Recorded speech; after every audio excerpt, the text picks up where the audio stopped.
오늘 저희가 소개해드릴 연구는 옆 사람 하는 사람 사이코패스일 확률이 높다.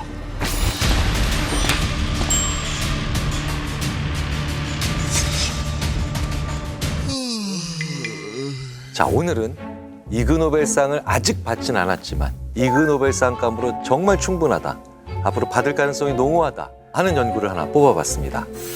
Contagious Yawning and Psychopathy. 옆 사람이 하품할 때 안 따라하는 사람 사이코패스일 확률이 높다. 이 실험에 대해서 간단하게 좀 소개를 해드리면 사이코패스 성향을 측정하는 설문을 실시합니다. 그 다음에 이분들한테 영상을 보여드려요. 하품하는 영상, 웃는 영상, 아무 표정을 짓지 않고 있는 영상. 그 영상을 보면서 얼마나 하품을 하는지를 측정했던 거죠. 결과를 보면 사이코패스 성향에서 공감을 잘 하지 않고 주변 사람들한테 무관심한 분들일수록 옆 사람이 하품할 때 하품을 잘 따라하지 않습니다. 사실 무의식적으로 하품을 하게 되는데 무의식적인 작용을 사이코패스 그리고 소시오패스와 연결했다는 거, 그 발상 자체가 너무 재밌다. 곧 이그노벨상을 탈 것 같다. 최근 연구 결과를 보면은요, 전염성 하품은 단순히 누군가의 행동을 따라하는 게 아니라 그 사람이랑 얼마나 공감하고 있는지를 보여주는 그런 측면이라고 합니다. 그래서 거울신경세포 체계는 크게 활성화되지 않고요, 정서를 담당하고 있는 편도체의 활성화가 높게 나타납니다. 그 얘기는 공감을 많이 할수록 하품을 자연스럽게 따라하게 된다. 놀라운 발상이지 않나 싶습니다.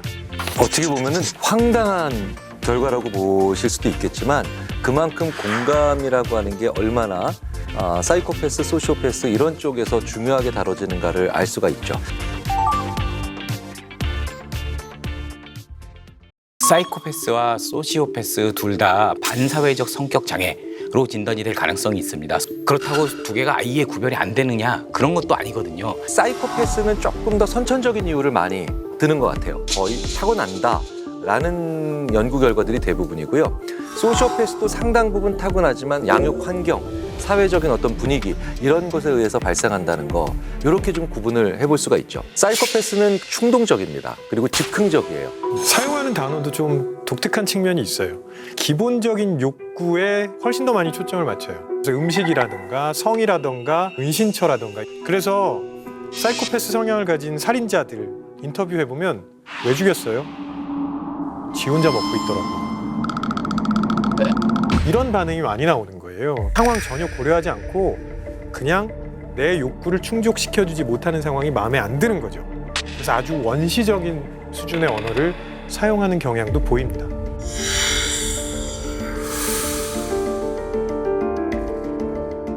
사이코패스에 대해서는 많은 내용들이 있고 사람들이 많이 알고 있는데 소시오패스에 대해서는 사람들이 잘 모르고 있는 것 같습니다. 쉽게 말씀드릴게요. 사이코패스는 티가 나요. 그런데 소시오패스들은 티가 잘 안 나죠. 소시오패스의 여러 가지 행동적 특징들이 있는데 그중에 이 가스라이팅에 상당히 능하다라는 것입니다.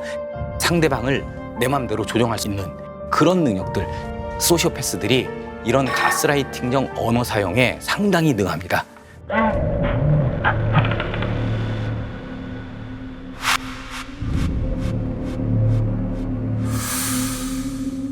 난 그렇게 말 안 했는데 왜 네가 그렇게 들었어?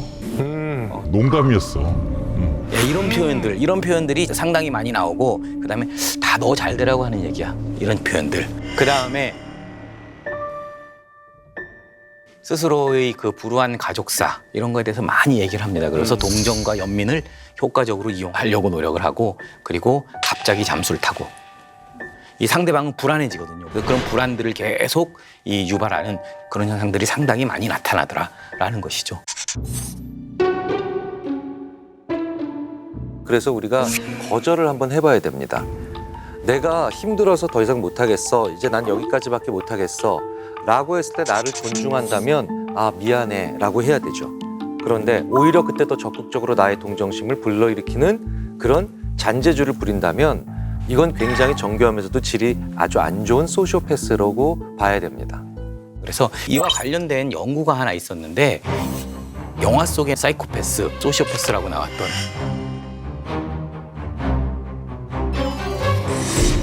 실제로 이 사이코패스, 소시오패스 스케일을 가지고 한번 조사를 해봤습니다.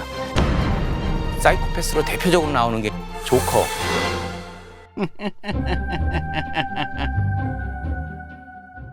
소시오패스들은 슈렉의 그 장화시는 고양이가 상대방으로 하여금 정말 귀엽고 불쌍하고 보호해주고 싶다라는 하는 그런 감정을 불러일으킬 만한 표정을 너무 잘 짓는다는 겁니다. 특히 언제? 내가 필요할 때. 자, 양쪽 다 모두 공감 능력이 크게 떨어져요. 사이코패스와 소시오패스 모두. 그런데 사이코패스는 남의 공감을 이용하는 능력도 없습니다. 하지만 소시오패스는 자기는 공감 능력이 높지 않지만 남의 공감을 이용할 수 있는 이 머리는 너무 잘 발달돼 있기 때문에 더 악의적이라고 볼 수가 있겠죠. 자, 그런데 소시오패스적인 사람들에게 피해를 본 분들의 공통점이 뭐였냐면 외로웠다는 거예요. 외로움을 견디다 못해 나쁜 관계로 도피하는 거예요. 이 외로움을 잘 달랠 수 있는 방법을 우리가 잘못 알고 있다는 겁니다. 나랑 같이 밥을 먹고 영화를 보고 여행을 같이 가고 이 모든 것들을 같이 하는 그런 사람들이 몇 명 있을 때 외롭지 않다라고 생각을 합니다. 하지만 대부분 그렇지 않습니다. 느슨하지만 넓은 관계.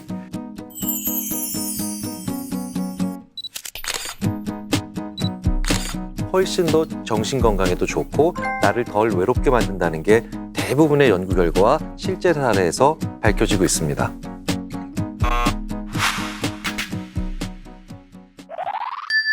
사이코패스와 관련돼서 2019년에 나온 영화인데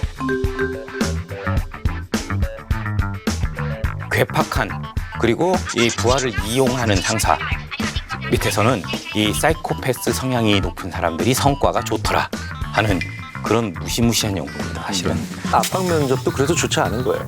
압박 면접도 이상한 사람 뽑는 면접이거든요.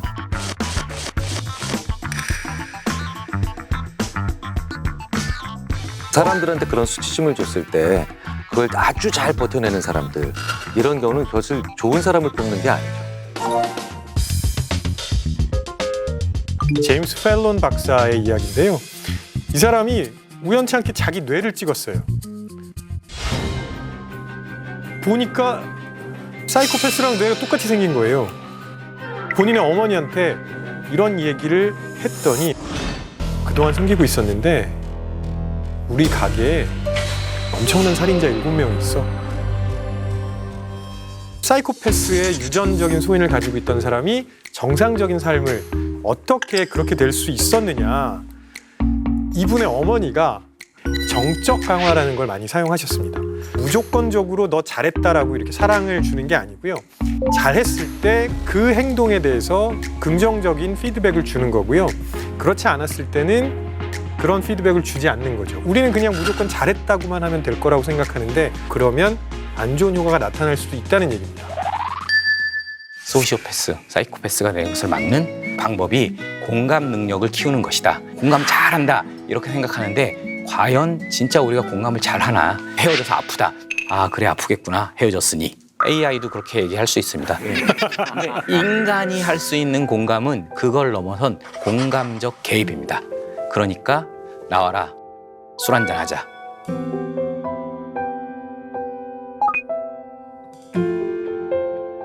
엄마 너무 힘들어 이랬을 때 아이가 그래 엄마 힘들겠구나 이게 아니라 엄마 너무 힘드니까 나 안아줄래?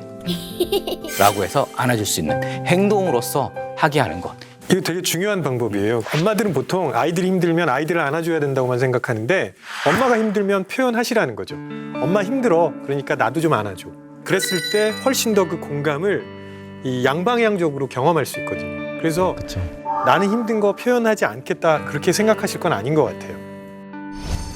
Fly up in the sky, sing in this moment till the dawn brings the day. 엄마 힘들어. 그러니까 나도 좀 안아줘. 중요한 건 사춘기 자녀에게 하시면 안 된다는 겁니다.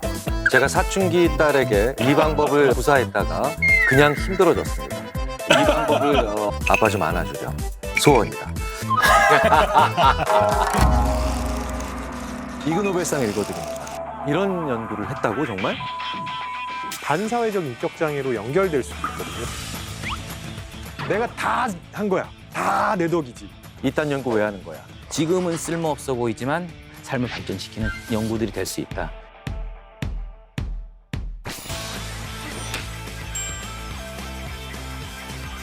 눈썹 모양만 보면 자기애가 강한지 알 수 있다는 그런 연구입니다.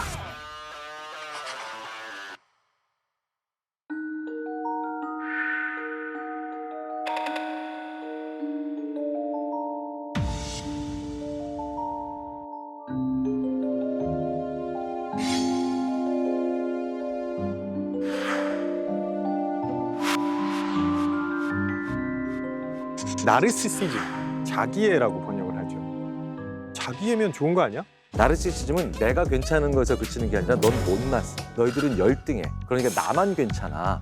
공존을 거부하는 성격이나 그런 측면을 나르시시즘이라고 합니다. 자기애라고 번역하는 것은 그닥 올바른 번역은 아니었던 것 같다. 저라면은 자아도취 이런 정도로 번역을 했을 것 같고 그래서 공감 능력이 좀 떨어집니다. 사회생활하는 데 좀 문제가 있을 수 있죠.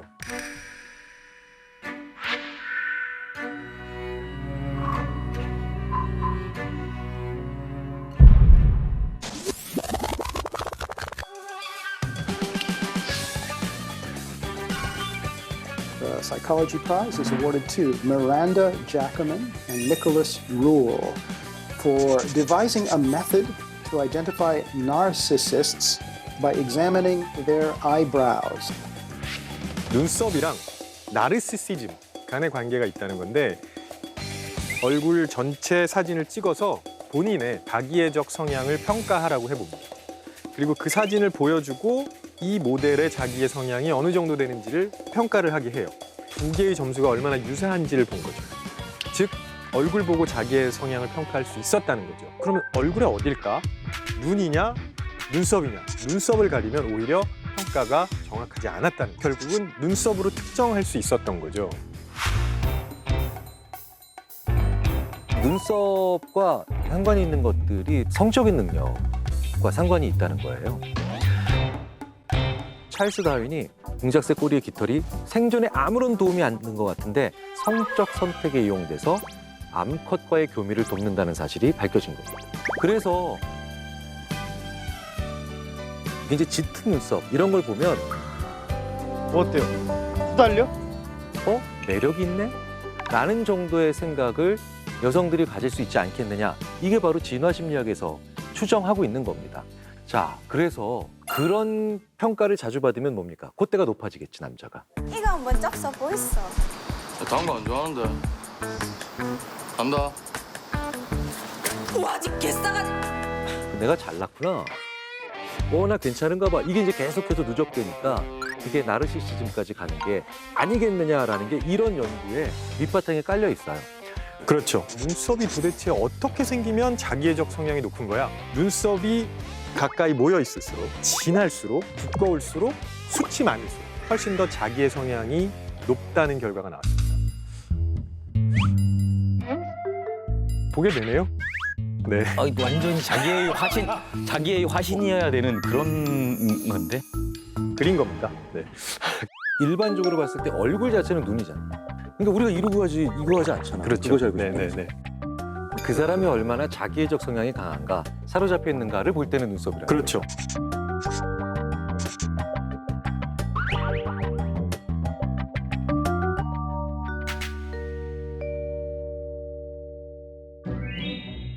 자기를 사랑하는 건 문제가 아니죠. 자기만 사랑하는 건 문제죠. 나르시시즘의 핵심은 나만 뛰어나야 되는 거거든요. 김 교수, 정말 이 놈은 너무 좋아. 그런가요? 김 교수, 우리 학교에 있는 교수들 중에 1등이야. 이런 식으로 칭찬을 하면 나만 잘난 거야. 등수라든가 숫자화된 정보로 내가 최상의 지점이 있고 누구를 밀어냈다라고 하는 그런 식의 칭찬이 굉장히 중요하다는 거죠. 실제로 말투에서 나와요. 다들 고생했어. 이런 말 별로 안 좋아하는 거죠. 내가 다 한 거야. 다 내 덕이지. 이런 생각을 하고 있거든요. 너무 자연스러운데? 너무 자연스러운데? 너무 자연스러워.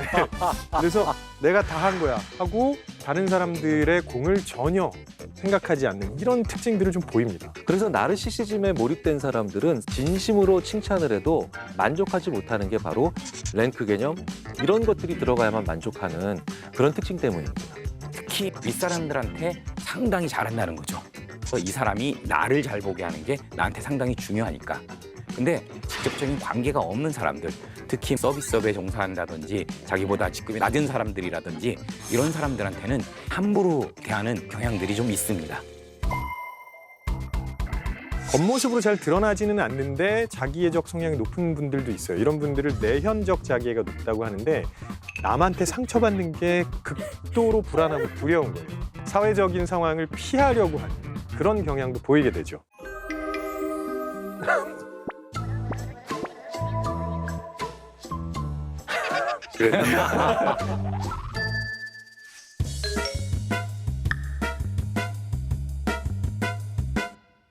우리 아이가 어디 가서 기죽지 않았으면 좋겠다 이런 생각을 많이 하셔가지고 너 굉장히 잘났어 계속 칭찬을 하시는 부모님들이 많은데요. 이게 잘못하면 나르시시즘을 만들 수도 있습니다. 자기에 대해서 사랑하고 자존감을 가질 수 있게 되는 건 본인이 무언가를 해서 그 과정에서 얻게 되는 건데 그런데 그걸 먼저 심어주시려고 하는 거예요. 또 다른 게 바로 뭐냐면 완벽주의를 강요당할 때 조금 더 하자가 없다라는 생각을 만들기 위해서는 내가 1등이 되는 수밖에 없어요. 아, 다른 사람들을 밑으로 내려보내야만 되는 거구나. 공존하는 건 안 되겠구나. 이렇게 생각을 하기가 쉽다는 겁니다. 근데 이타심이 적은 건 경쟁력을 없앱니다. 사람들은 이기적인 사람부터 사회에서 제거해 나가니까요. I'm okay where hope is.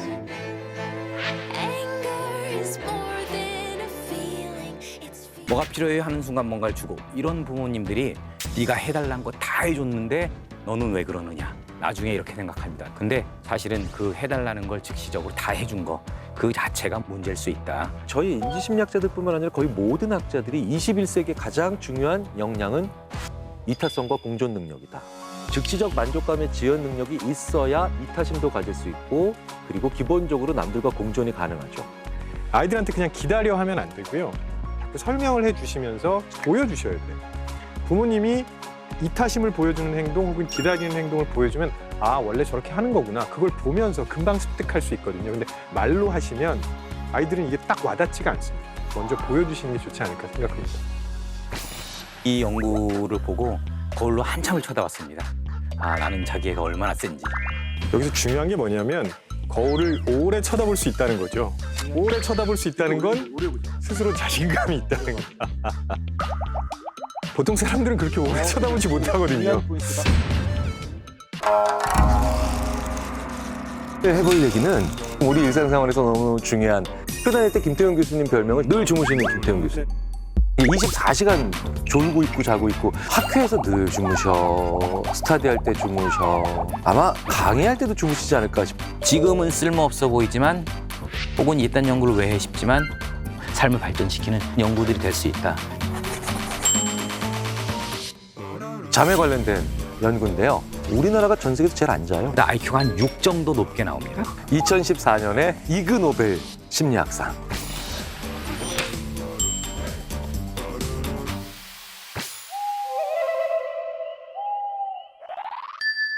이그 노벨 심리학상을 2014년에 수상한 연구는 The Ig Nobel Prize for Psychology is awarded to Peter Jonassen. 일반적으로 아침형 인간을 더 바람직한 인간으로 생각합니다. 일찍 자고 일찍 일어나는 게 왜 중요하냐? Creature of the Night, Chronotypes and the Dark Triad Trait. 늦게 자는 저녁형 인간이 어두운 세 가지 특징, 사이코패스, 자아도취, 마키아벨리즘과의 굉장히 높은 상관을 보이더라는 얘기입니다. 심리학에서 일반적으로 인간의 어두운 세 가지 측면을 얘기해요. 나르시시즘, 자존감이랑 좀 다르죠. 사이코패스, 상대방의 감성 체계에 전혀 공감이 없는 거죠. 마키아벨리즘. 나의 이득을 위해서 상대방을 능수능란하게 이용하는 거예요. 상대방을 도구처럼. 무시무시한, 정말? 이라고 얘기하실 수밖에 없는 그런 연구입니다. 영국 대학생 263명을 대상으로 설문을 실시한 거죠. 아침형 인간으로 살아간다면 주로 해가 있을 때 활동을 할 거고요. 그러면 다른 사람들과 함께하는 상황들이 훨씬 많겠죠. 그러면 협동해서 무언가를 해야 되고 성격도 그런 부분이 더 발달하겠죠. 반면에 야간에 주로 활동하시는 분들은 혼자 활동을 하시는 게 많을 겁니다. 그렇기 때문에 그런 부분보다는 자신에게 집중하는, 안 좋게 변하면 이제 자아도취까지 가게 되는 거겠죠. 남을 크게 배려하지 않아도 되는 이런 쪽으로 성격이 발달했을 가능성이 있어 보입니다. 이 연구자는 우리가 사회 구성 요소로 살아가기 위해서 나타난 적응의 과정으로 보는 게 타당하지 않느냐. 이런 연구 소개해드리면 그러면 난 저녁형 인간이니까 어두운 측면이 되게 많구나. 이건 지금 상관 연구거든요. 두 변인이 관련이 있다는 걸 의미하는 거지 원인이 된다 이런 의미가 전혀 아니에요. 무조건 늦게 잔다라고 해서 이 세 가지 측면이 다 강하다고 생각하시면 안 됩니다. 나르시시즘, 사이코패스, 마키아벨리즘은 우리 인간이 다 가지고는 있습니다. 우리 안에도 다 있겠죠. 문제는 그걸 우리가 어떻게 컨트롤하고 다른 사람과 공존을 하냐는 거죠. 일찍 자고 일찍 일어나야 돼 라고 계속 배워왔습니다. 그렇지만 고흐 같은 경우는 밤이 세상에서 가장 아름다운 시간이다 라고 얘기를 했죠. 아침형 인간이라서 그랬고 저녁형 인간이라서 그랬고 하는 것은 아닙니다. 잠의 개인차가 굉장히 많다는 거예요. 어떤 연구가 있냐면 아침형 인간인지 저녁형 인간인지를 파악하고 이 사람들한테 IQ 검사를 합니다. 아침형 인간한테 아침에 해봅니다. 그리고 저녁 때 해봅니다. 저녁형 인간한테 저녁 때 해보고 아침에 해보기도 하죠. 그랬을 때 아침형 인간한테 아침에 한 경우랑 저녁형 인간한테 저녁에 한 경우 그 반대의 경우보다 IQ가 한 6 정도 높게 나옵니다. 엄청난 수치인데 6이면? 그만큼 머리 좋게 하기 위해서는 정말로 많은 노력을 해야 되는데 내가 가장 잘 활동할 수 있을 때 시험을 받냐 아니냐가 무려 IQ가 6 정도가 차이 나게 만드는 그런 효과가 있다. 아침형 인간이랑 저녁형 인간이랑 어느 쪽이 더 창의적인 생각을 한다 이런 구분을 하는 연구는 저는 바람직하지 않다고 봐요. 아침형 인간은 일과가 끝난 저녁 시간에 훨씬 더 창의적인 생각을 하고요. 저녁형 인간은 자기가 할 일을 다 한 다음에 아침에 훨씬 더 창의적인 생각을 한다는 연구 결과가 나와 있거든요. 일과를 본다? 그건 내가 원래 해야 되는 일에 집중해야 되는 시간이고요. 그게 끝나고 나면 훨씬 더 여유롭게 자기의 생각을 정리하고 이제 즐길 수 있는 그런 시간이 되는 거죠. 우리가 개인차를 굉장히 무시해 왔다는 거죠. 근데 우리나라에서는 10시간 자도 10시간 잔다는 표현을 안 씁니다. 10시간 쳐잔다고 표현해요. 잠자는 거를 워낙 넌 아직도 싫어하는 자냐. 거니까. 실제로 롱슬리퍼와 숏슬리퍼가 있어요. 대표적으로 뭐 아인슈타인 같은 사람 거의 10시간 넘게 잤죠. 그래서 아인슈타인 몇 시간 잤는 어느 전기에도 봐도 없어요. 우리나라에서는. 근데 재밌는 건 에디슨 3시간밖에 안 잤다는 건 에디슨 전기에 대부분 들어가 있어. 그리고 잠을 줄여.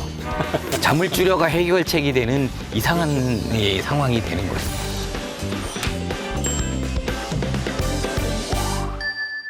전 세계에서 잠 가지고 욕하는 나라도 우리나라밖에 없어요. 번역도 못하잖아. 너 잠이 오냐 지금 막 이런 거. 나라 전체가 잘 안 자고 잠을 죄악시하다 보니까 우리나라가 전 세계에서 제일 안 자요. 네. 롱슬리퍼들이 굉장히 어려워요. 살아나기. 하지만 문제는 잠이 부족한 다음 날 우리가 무엇을 못하는가. 제가 잠을 잘 못 잤더니 실수를 자꾸.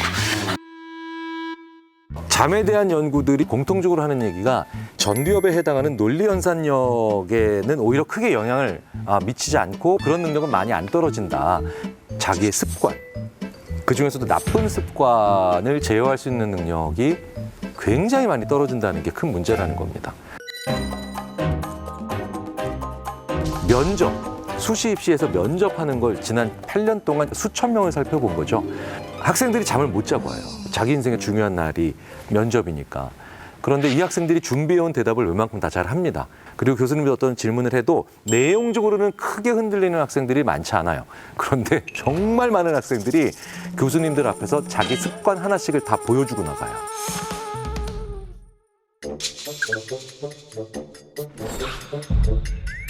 (10명) 중에 3명이 들어오자마자 이렇게 다리를 꽈요. 10명 중에 1명 정도는 나가면서 불을 끄고 나가요.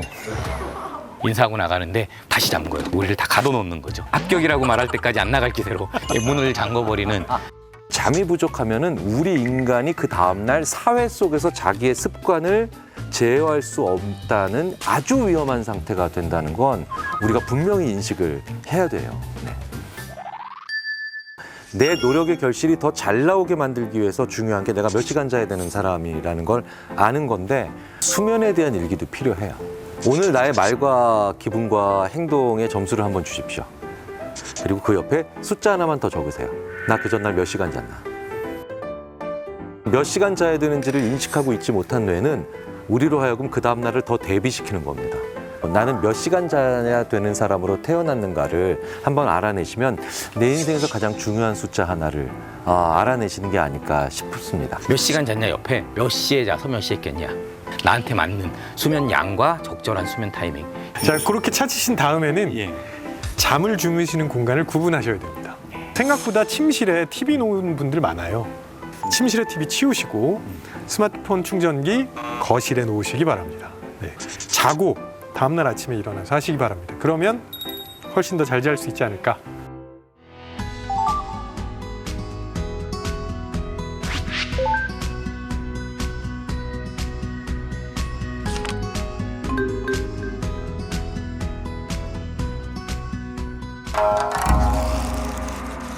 오늘 다뤄볼 이그노벨상, 이것도 모든 게 우리와 다 관련이 있는, 그러니까 또 이그노벨상을 받았겠지만 이거는 뭐 이윤영 교수님과 뗄래야 뗄 수가 없는, 지금은 쓸모없어 보이지만 혹은 이딴 연구를 왜 해 싶지만 삶을 발전시키는 연구들이 될 수 있다.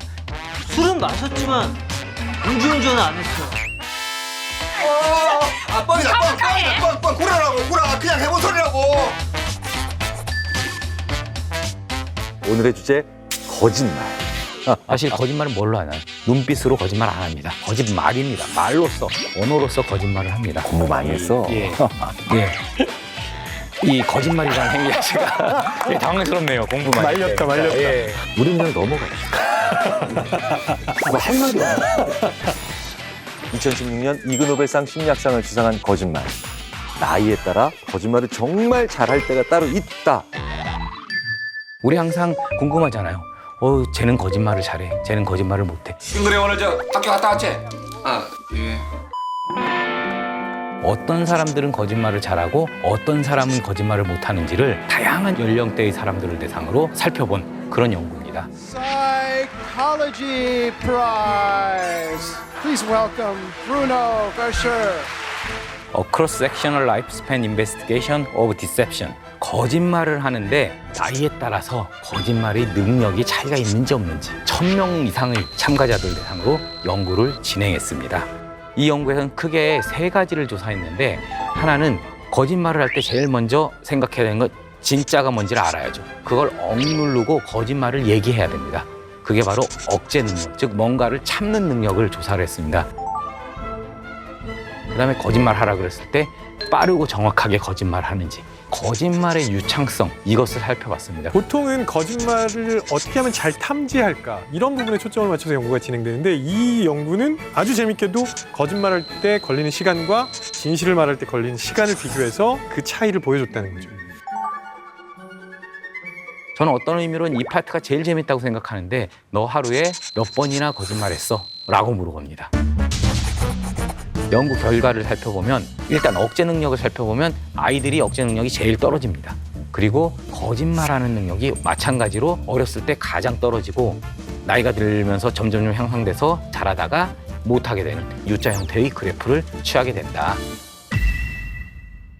거짓말 빈도는 청년기일수록 거짓말 빈도가 상당히 높은 그런 형태가 나타납니다.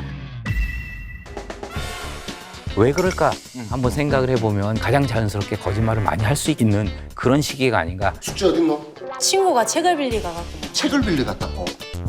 아니요, 안 빌려갔는데.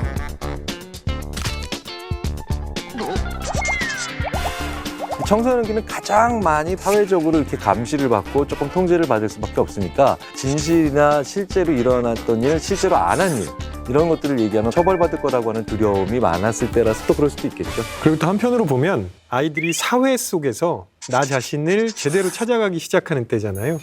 편하게 앉아라. 편한데? 이 부끄러워서 그러나? 아닌데? 그러니까 다른 사람과의 관계, 친구들과의 관계에서 어쩔 수 없이 혹은 선의에 혹은 자연스럽게 나오는 거짓말들도 이때 빈도가 쭉 높아지지 않을까 하는 생각도 해보게 됩니다.